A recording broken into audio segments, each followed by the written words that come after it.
Atlantic's Ron Brownstein writes today, Ryan chose to tolerate both Trump's personal excesses and his racially polarizing words and deeds as the price worth paying to advance Ryan's own top priorities, cutting spending, regulations, and above all taxes. The result was that Ryan, more than any other prominent Republican, personified the devil's bargain the GOP has signed with Trump. Good writing there. Ryan responded to that on CNN today. I don't see getting things done for the country, keeping your promises, making a difference, a devil's bargain. Look, we have separation of powers. We have three separate co-equal branches of government. We have many different kinds of Republicans. I'm grateful for the president to win the election, to give us this chance and opportunity to make a big difference in people's lives. Well, just a short time ago, President Trump tweeted a photo with Ryan. There it is. And the rest of the Republican congressional leadership giving a thumbs up. There they are in advance of a dinner at the White House tonight.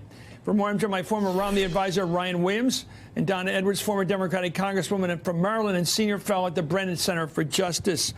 Let me ask you, has the Republican leadership in the Senate and the House and Congress altogether been any kind of check on Trump? Have they stopped him from doing anything he wanted to do? I think they've tried to work with the president. We have obviously Have they stopped him from doing anything he wanted to do? They've tried to get things done. We have one-party government in Washington.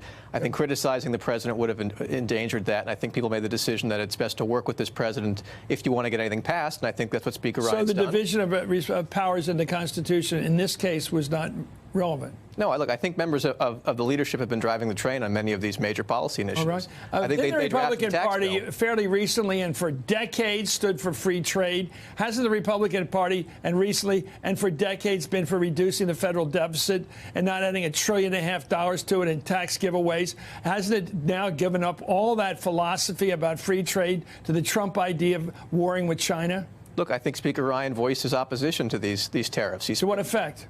He said he doesn't support them. I mean, to what effect, his opposition? Well, he controls the House of Representatives. He does. I think he's working with the president to convince him. How does he use that power to influence presidential policy? I think he's using his bully pulpit right now. I think you've admitted it, Ryan. The president's been calling the shots. Donna, looking across the aisle at this, the Republican Party of old is gone. The Whig Party, if you will, of sort of moderate republicanism, of cutting deficits and free trade and, whatever, is gone.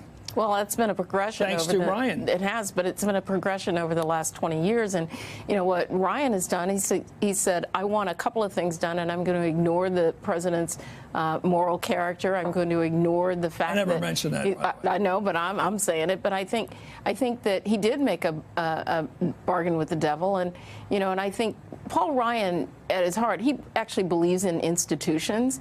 And I do believe that it has become increasingly more difficult to defend the institution with Donald Trump as president. That said, I think that he's also been complicit because he wanted tax cuts and he wanted deregulation. And, there's no value in that. And for Democrats, look, we shouldn't be salivating. But the fact is that it's the writing is on the wall, and he's reading the tea leaves, and he's saying, I'd rather go out as Speaker than go out as Minority Leader. Well, today, about to be former Speaker, Ryan insists he's not waving a white flag, nor is he worried about his party's chances. As Alfred E. Newman, he's not worried. He ought to be worried. What, me worry? They're going to lose about 30 seats. Here he is. I want to be clear. I'm not done yet. I intend to run through the tape to finish the year. I really do not believe whether I stay or go in 2019 is going to affect a person's individual race for Congress. I really don't think a person's race for Congress is going to hinge on whether Paul Ryan's Speaker or not.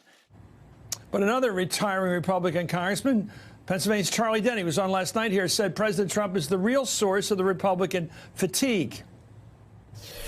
I think there's a lot of wariness and a lot of exhaustion, frankly. This is going to be a challenging year. And I've said this many times that, the litmus test for being a Republican these days is not about any given set of ideals or principles. It's about loyalty to the man. And I think that's challenging. What do you make of the Republican Party right now? Is it going to be different when Trump's gone, or is it the same as it was before he arrived? Has he influenced the direction of your party? Yes, he's the leader of the party right now. How has he influenced the direction of your party once he's gone? How will it be different? He's taken it away. Will it be more of a party of big deficits and protectionism? Will it be more of that kind of party? He's certainly altered the party. He's taken it away from the party of George Bush. How's he improved it? He won. That we Now, didn't. how's he improved the Republican Party in policymaking? Look, he got tax reform done. That's a significant accomplishment. The House and the Senate got that done with the president.